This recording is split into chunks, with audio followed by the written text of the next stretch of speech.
Hello বন্ধুরা, আশা করি সকলে অনেক ভালো আছো। আজকে আমি তোমাদের একটি অসাধারণ কনসেপ্টে কোরিয়ান মুভি দেখাতে চলেছি। মুভিটি কিছু হরর হতে চলেছে এবং তার সাথে রয়েছে কমেডি এবং তার সাথে রোমান্স তো রয়েছেই।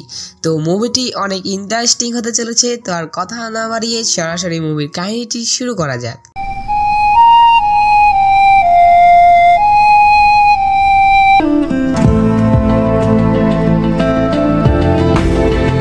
মুভির শুরুতেই আমরা সিরি নামের একটি মেয়েকে দেখতে পাই যে তার বাড়িতে একাই থাকে। বলতে গেলে সে একাও থাকে না, কারণ তার বাড়িতে সবসময় ভূত আসা যাওয়া করত। আসলে সে ভূতদের দেখতে পেত এবং ওদের কথাও শুনতে পেত। ছোটবেলা ওর মা সুইসাইড করে নিয়েছিল, এরপর থেকেই ও ভূত অর্থাৎ আত্মাদের দেখতে পেত। সিরি ওর বেস্ট ফ্রেন্ড লিনের ক্যাফেতে কাজ করে, আর প্রায় সময় সে কাজে আসতে দেরি করে ফেলে, কারণ সারা রাত ওকে ভূতরা জ্বালাতেই থাকে, যার কারণে ও ঠিকঠাক ঘুমাতে পারে না। আর লিনও এসব খুব ভালোভাবেই জানতো, তাই সেও এটা মেনে নিয়েছে। আর অন্যদিকে আমরা জিচান নামের একটি ছেলেকে দেখতে পাই যে রাস্তাতে খুব অবাক হয়ে দাঁড়িয়েছিল। ওইখানে একটা অ্যাক্সিডেন্ট হয়েছিল। জিচানের কিছুই মনে ছিল না, ওর নাম কি, ও কোথা থেকে এসেছে বা কোথায় যাবে। ক্যাফেতেও সিরি নতুন নতুন ভূত দেখতে পেত। যারা নতুন নতুন ভূত হয়ে যেত, ওই বেচারাগুলো তো বুঝতেও পারতো না যে তারা ভূত হয়ে গিয়েছে। আজও ঠিক এরকমই একটা ভূত ক্যাফেতে চলে এসেছিল, তাই সিরি খুব সুন্দর করে ওকে কথাগুলো বোঝায়। আর কিছুক্ষণ পরে খুব ভয়ঙ্কর একটি ভূত সিরির উপর হামলা করতেই যাচ্ছিল, আর তখনই জিচাং এসে সেখানে তাকে বাঁচিয়ে নেয়, আর ও তার হাত লাগিয়েই সেই ভূত থেকে গায়েব করিয়ে দেয়। জিচাং আসলে অন্যান্য ভূতদের থেকে একটু আলাদা ছিল, ও অন্যান্য ভূতদেরও ধরতেও পারে। আর অন্যদিকে দেখানো হয় জিচাং হচ্ছে নামি দামি কেস কোম্পানির মালিকের ছেলে। ওর ভাই সুক আর ওর বোন ইয়ন কিছুদিন ধরে ওকে খুঁজে বেড়াচ্ছে, যার ফলে ওরা সবাই পেরেশান ছিল। আর একই সময় সিরি জিচাংকে বোঝাচ্ছিল যে তুমি নতুন নতুন ভূত হয়ে গিয়েছো, তুমি মারা গিয়েছো। জিচাং ওর এসব কথা শুনে প্রচন্ড রেগে যায়, আর সিরিকে কথা শুনিয়ে সেখান থেকে বেরিয়ে পড়ে। কিন্তু যখনই সে বাইরে যায় তখন সে বুঝতে পারে যে সিরি ঠিক বলেছে, কারণ তার কথা কোনো লোকই শুনতে পাচ্ছিল না। তাই সে জলদি জলদি সিরির কাছে চলে আসে। জিচাং বলে যে আমি কে, কোথা থেকে এসেছি, কিছুই মনে নেই আমার, আমাকে সাহায্য করো। জিচাং সিরিকে এই জন্য এই সকল কথা বলছিল, কারণ সে ভেবেছিল সিরি হয়তো বা কোনো ত্রান্তিক মান্তিক হবে আর কি, কারণ একমাত্র সিরি ওর কথা শুনতে পাচ্ছিল এবং তাকে দেখতে পাচ্ছিল।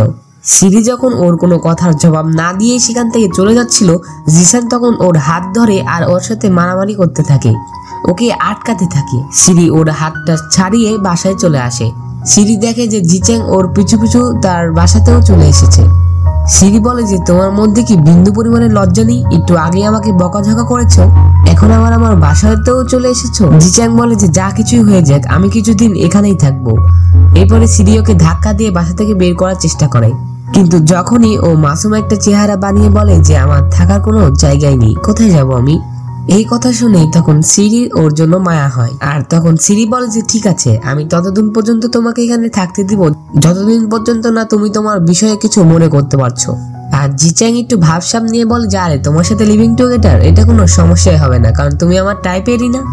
তো এরপর জিচাং সেই সোফাতেই শুয়ে পড়ে ঘুমানোর জন্য। তো তখন সিরি দেখে বলে যে তুমি এখানে নিশ্চিতভাবে ঘুমাতে পারবে না। আর আমরা দেখি যে সিরি যা বলেছিল ঠিক তাই হয়। রাত 12টা বাজার সাথে সাথে সেখানে অনেকগুলো ভূত চলে আসে, এমনকি জিচাং অনেক খারাপ স্বপ্ন দেখতে থাকে। আর ও দেখতে পায় যে সাদা চোখের একটি খারাপ আত্মা ওকে বলছে যে তুমি এখানে কি করছো, তুমি তো এখানকার না। জিচাং ভয় পেয়ে এক লাফ মেরে ঘুম থেকে উঠে পড়ে। ও দেখে যে তিনটা ভূত ওর উপর বসে আছে, আর ওই 3 ভূত ছিল সিরির ফ্রেন্ড, যারা কিনা ছিল ভালো ভূত। মেয়ে ভূতটা তো ওর সাথে ফ্লার্টও করতে থাকে। জিচাং রুম থেকে বের হয়ে দেখে যে সিরি সোফায় ঘুমিয়ে আছে। এই দুটো ভূত অনেক দুষ্টু ছিল, ওরা নিজেদের মধ্যে ঝগড়া করছিল। তখন জিচাং বলে যে আরে এই বিচারির টেকায় তো অন্তত ঘুমাতে দাও, আমিও তো ঘুমাতে পারিনি ওই ভয়ঙ্কর সাদা চোখের ভূতের জন্য। এটা শুনে ভূত দাদিমা তো পুরো শক হয়ে যায়, আর জিজ্ঞাসা করে যে তুমি স্বপ্নে কোন ভূত দেখেছিলে, আমাকে পুরোটা বলো তো। জিচাং এর বলার পরে তিনি বুঝতে পারেন যে এটা একটা খারাপ আত্মা, যে কিনা খুবই ভয়ঙ্কর, ওইটা অন্যান্য ভূতদের খেয়েও ফেলতে পারে। ওই খারাপ আত্মা সিরিকেও ভর করতে চেয়েছিল। যেহেতু জিচাং নতুন নতুন ভূত হয়েছে, তাই ও কারো কথা ঠিকঠাক শুনতে পাচ্ছিল না। যার ফলে সবাইকেই ওর সাথে জোর জোরে কথা বলতে হচ্ছিল। আর এতে করে সিডির ঘুমটাই ভেঙে যায়। আর সিডিও ওই খারাপ আত্মার কথাটা শুনে ফেলেছিল, যেটাতে সে অনেকটা ভয় পেয়ে যায়, কারণ এর আগেও অনেকবার ওই খারাপ আত্মাটা ওর উপর ভর করার চেষ্টা করেছিল। এরপরে দেখি যে জিচ্যাং ওর আগেই ক্যাফেতে চলে এসেছিল, আর আজকেও সিডি ক্যাফেতে আসতে দেরি হয়ে গিয়েছিল। এতে ওর ফ্রেন্ড বলে যে তুমি তো মনে হয় অনেক খারাপ খারাপ ভূতই দেখেছো, বয়স্ক ছোট বড়, আশা করি একটা হ্যান্ডসাম ভূত যেন তোমার জীবনে চলে আসে। আর ওর এই ইচ্ছাটাও পূরণ হয়ে গিয়েছে, কারণ আমাদের নায়ক জিচ্যাং তার জীবনে চলে এসেছে। সিরি জিচ্যাংকে ধরে ওই জায়গায় নিয়ে যায় যেখানে সে তাকে প্রথমবার খুঁজে পেয়েছিল, যেন ওর মেমোরিটা কিছুটা ফিরে আসে। এখানে জিচ্যাং বলে যে আমি কানে কিছু শুনতে পাচ্ছি না, তাই দাদিমা এসে ওকে ধাক্কা মেরে একটি ছেলের বডিতে প্রবেশ করিয়ে দেয়। আর জিচ্যাং ওই ছেলেটির বডিতে ঢুকে ঠিকঠাক ভাবে কথা শুনতে পাচ্ছিল, কিন্তু এটা লিমিটেশন খুবই অল্প সময়ের জন্য ছিল, কারণ একজন ভূত বেশিক্ষণ ধরে কারো শরীরে থাকতে পারবে না।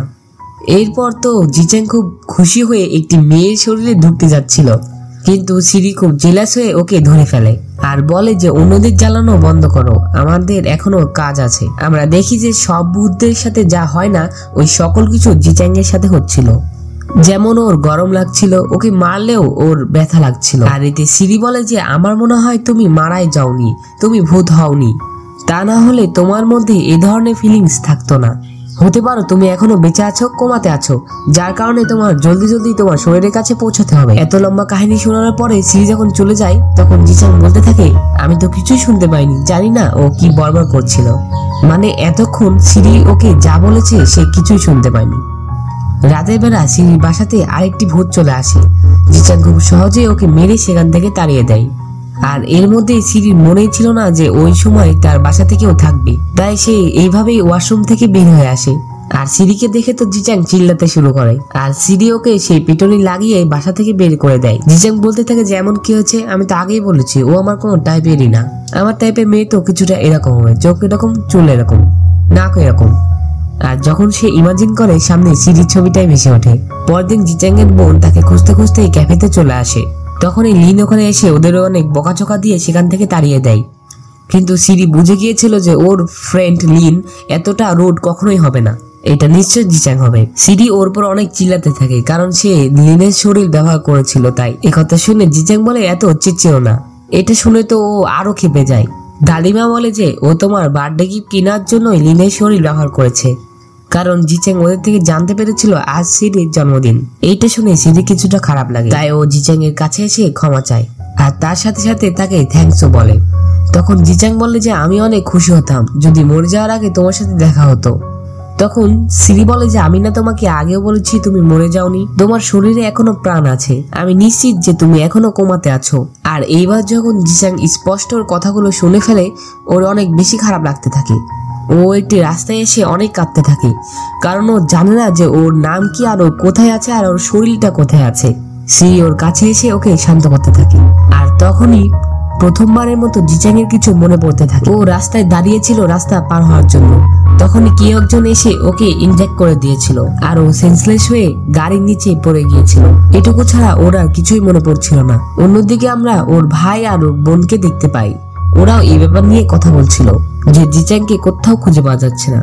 আর এদিকে জিচ্যাং মন খারাপ করে বসেছিল, কারণ ওর কিছুই মনে পড়ছিল না। আর তখনই সেখানে সিরি চলে আসে আর বলে যে কিছু স্মৃতি মনে না পড়াই ভালো, আমার জীবনটাই তোমার সামনে রেখে দেখো, আমার বাবার কাছ থেকে খুব কাছের মানুষই কোম্পানিটি ছিনিয়ে নিয়ে গিয়েছে। আমাদের কোম্পানি দেউলিয়া হয়ে যাওয়ার কারণে আমার মা কষ্ট পেয়ে সুইসাইড করে নিয়েছে, আর এই শোকে আমার বাবাও মারা গিয়েছে। আর তখন থেকেই আমি ভূত দেখতে শুরু করেছি। এই সকল কথা শুনে জিচ্যাংয়ের ওর জন্য অনেক খারাপ লাগতে থাকে, আর ওর সাথে বসে বসে ওই লোকদের গালি দিতে থাকে যারা ওর বাবার থেকে কোম্পানিটা ছিনিয়ে নিয়ে গিয়েছে। সন্ধ্যাবেলা সিরি বাসাতে একা ছিল, আর তখনই ওই খারাপ আত্মাটি এসে সিরিকে বশ করতে শুরু করে। আর ঠিক সময় জিচ্যাং এসে ওকে বাঁচিয়ে নেয়। কিন্তু ওই ঘটনার পর সিরি অনেক অসুস্থ হয়ে পড়েছিল, ও 2 দিন ধরে বেহুশ হয়ে পড়েছিল। জিচ্যাং এসে সারাক্ষণ ওর পাশেই বসেছিল আর ও যত্ন নিতে থাকে। ধীরে ধীরে জিচ্যাং ওকে পছন্দ করতেও শুরু করেছিল। আর যখন সিরির হুঁশ আসে তখন ও দেখতে পায় যে জিচ্যাং ফ্লোরে শুয়ে আছে। আর তখন দাদিমা বলতে থাকে যে তুমি যখন হুঁশে ছিলে না তখন ও না ঘুমিয়ে তোমার যত্ন নিতে থাকে। আর এদিকে ইয়ং ফাইনালি জিচ্যাংকে খুঁজে পেয়ে গিয়েছে, ও কোমাতে ছিল। তার মানে সিরির অনুমান ঠিক ছিল যে জিচ্যাং জীবিত আছে। ওকে এইভাবে দেখে ওর বোন অনেক কাঁদতে থাকে। ডাক্তার তাকে বলে যে আপনি টেনশন করবেন না, ও শুধু কোমাতেই আছে, যে কোনো সময় সেন্সে চলে আসবে। এইটা শুনে ও বাইরে এসে ওর অ্যাসিস্ট্যান্টকে থাপ্পড় মেরে বলে যে একটা কাজও তুমি ঠিক মতো করতে পারলে না। এর মানে আমরা বুঝতে পারলাম যে আসল শয়তানি হচ্ছে ইয়ং। ও নিজের ভাই জিচাংকেই মারতে চাচ্ছিল। আর এদিকে দেখি আমরা যে ভূত বন্ধুরা বিভিন্ন হসপিটালে গিয়ে জিচাংকে খুঁজতে থাকে। ওরা একজন নার্সের শরীরে ঢুকে খুব সহজে জিচাং এর ইনফরমেশন বের করে ফেলে। আর এদিকে দেখি আমরা ইয়ং রাগের মাথায় ড্রিঙ্ক করছিল, আর তখনই ওর কাছে ওই খারাপ আত্মাটি আসে আর তাকে বলে যে আমাকে তোমার শরীরটিকে বশ করতে দাও, এরপর তুমি যা ইচ্ছে তাই করতে পারবে আর আমি আমারটা করব। আর আত্মাটি বলে এখন তুমি ডিসাইড করো। ইয়ং অনেক লোভী ছিল, সে ওর ভাইকে মেরে সকল সম্পদের মালিক হতে চাচ্ছিল, তাই ও ওই খারাপ আত্মাটির কথায় রাজি হয়ে যায়। আর এরপর দেখানো হয় ইয়ং ওর আরেকটি ভাই সুকের কাছে এসেছে। এখন তো জিচাং নেই, তাই ও সুককে ধমকাতে থাকে আর সুককে বলে যে তোমার যত সম্পত্তি আছে সকল কিছু আমার নামে করে দাও। আর ওর হাতটি এমন ভাবে ধরে যেন ভেঙেই যাবে, কিন্তু সুকো এত সহজে হার মানবে না। ওর অ্যাসিস্ট্যান্টকে বলে ইদানিং ইয়ন খুব আজব ব্যবহার করছে, কাউকে ওর পিছু লাগিয়ে দাও। আর এখানে ওই তিনটি ভূত জেনে গিয়েছে জিচাং হচ্ছে কেএস কোম্পানির মালিকের ছেলে। ওরা সিরিকে বলে যে জিচাং হচ্ছে ওনার ছেলে, যারা তোমার বাবাকে ধোঁকা দিয়ে তোমাদের পথে নামিয়ে দিয়েছে। কিন্তু ওরা সবাই এটাও বলে যে জিচাংকে সাহায্য করা তুমি ছেড়ে দিও না, কারণ এতে জিচাং এর কোনো দোষই ছিল না। আর এরপর দাদিমা সিরিকে একটি বক্স দেয়, আর এটা শুধুমাত্র সিরি খুলতে পারবে, কারণ কোনো আত্মা যদি ওই বক্সের সামনে যায় তাহলে সে ওই বক্সটিতে বন্দী হয়ে যাবে। এটা ওরা সিরিকে সেফটির জন্য দেয়, ওই খারাপ আত্মাটির হাত থেকে বাঁচার জন্য। আর আমরা দেখি যে সব কথা জিচাং দাঁড়িয়ে শুনে ফেলেছিল, আর এই কথাগুলো শুনে জিচাং এর অনেক খারাপ লাগে। পরের সিনে দেখে যে সিরি ঘুমিয়েছিল আর জিচাং এসে তার কাছে বসে আর বলে যে সরি সিরি, আমার পরিবারের লোকজনরাই তোমার জীবন এত কষ্ট করে দিয়েছে, আমার জন্যই তোমার এই অবস্থা, আমাকে মাফ করে দিও, এখন থেকে আমি তোমার খেয়াল রাখবো। এটা বলে সে ওখান থেকে চলে যায়। আমরা দেখি যে সিরি ঘুমায়নি, মানে ও কথাগুলো শুনে ফেলেছিল। পরের দিন লিন খুব সুন্দর করে সিরিকে খাবার খেতে দেয়, কিন্তু সিরিতে ওকে দেখে বুঝে যায় যে ওটা লিন না, জিচাং ছিল। আর এদিকে ইয়ং জেনে ফেলে যে সুক ওর পিছনে একটি লোক লাগিয়েছে আর ও ওকে মেরে ফেলে। আর এরপর ও সোজা সুকের কাছে চলে যায় আর সে ওকে ধমকায়ও। আর সুকেরা বুঝে ফেলেছিল যে ইয়ং ওর লোককে মেরে ফেলেছে। আর এরপর সুক ওকে শেয়ার দিতে নিষেধ করে দেয়। আর আমরা দেখি এই রুমে জিচাংও লুকিয়েছিল আর ইয়ং ওকে থ্রেট দেয় যে তুমি যদি আমার কথা না মানো তাহলে আমি তোমাকেও মেরে ফেলবো। এরপর ওর ভিতরে খারাপ আত্মার অর্ডারে সুকের অ্যাসিস্ট্যান্ট ওকে মারার জন্য লেগে পড়ে। আর তখন জিচাং ওর ভাইয়ের শরীরে ঢুকে খারাপ আত্মার সাথে লড়াই করতে থাকে। ওদের মধ্যে অনেকক্ষণ লড়াই হয় আর এরপর ওই ইয়ন আর ওই খারাপ আত্মাটা ভয় পেয়ে সেখান থেকে চলে যায়। এই লড়াইয়ের পরে জিচাং অনেক দুর্বল হয়ে পড়েছিল, ও অনেক অসুস্থ হয়ে পড়েছিল, তাই সিরি ওর খেয়াল রাখে। আর ওইদিকে আমরা ইয়নকে দেখি খুবই পেরেশান হয়ে পড়েছিল। ও খারাপ আত্মাটিকে বলে যে প্লিজ আমাকে ছেড়ে দাও, আর খারাপ আত্মাটি বলে যে তুমি নিজেই এটা ডিসাইড করেছো, আর এখন আমি ঠিক করব যে আমি কখন তোমার শরীর ছাড়বো।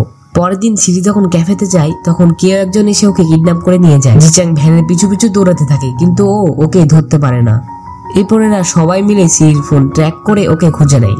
আসলে ইয়নি সিরিকে কিডন্যাপ করেছে যেন ওর পিছু পিছু জিচানো সেখানে চলে আসে। এই সবকিছু ওই খারাপ আত্মাটাই ওকে দিয়ে করাচ্ছিল। আর তখনই ভূত বন্ধুরা এসে ওর সাথে লড়াই করতে থাকে আর খারাপ আত্মা খুব সহজে ওদের হারিয়ে ফেলে। কিন্তু জিচাং তো ওদের থেকে অনেক বেশি শক্তিশালী ছিল আর ওই খারাপ আত্মার সাথে লড়াই করতে থাকে। এর মধ্যে ও সিরিকেও ছাড়িয়ে নেয়। ওরা তিনজন মিলে ওই খারাপ আত্মাটিকে ধরে রাখতে পারছিল না। ও দৌড়ে এসে যখনই সিরিকে নিজের বশে করতে নিচ্ছিল তখন জিচাং ওর সামনে চলে আসে। ও দেরি করে এই জন্য এসেছিল কারণ ও ওই বক্সটি আনতে গিয়েছিল। সিরি ওকে বারবার নিষেধ করতে থাকে, কিন্তু জিচাং ওকে বাঁচানোর জন্য ওই বক্সটি খুলে ফেলে। আর ওই খারাপ আত্মার সাথে সাথে ও নিজেও ওই বক্সটির ভিতরে বন্দী হয়ে যায়। সিরি যখন কিছুক্ষণ পর হুঁশে আসে তখন ও খুব কাঁদতে থাকে, কারণ ও ঠিক মতো ওকে বিদায় দিতে পারলো না।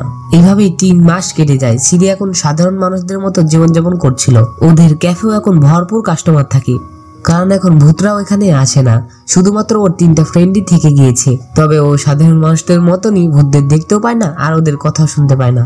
এতে ওরা সিরির জন্য খুশি হয় আর ওকে বিদায় জানিয়ে সেখান থেকে চলে যায়। আর তখনই ওদের ক্যাফে একজন ডেলিভারি নিয়ে আসে, যেটা আর কেউ নাই, জিচাং নিজে ছিল। সিরি ওকে দেখে পুরো অবাক হয়ে যায়, কিন্তু জিচাং এর কিছুই মনে ছিল না।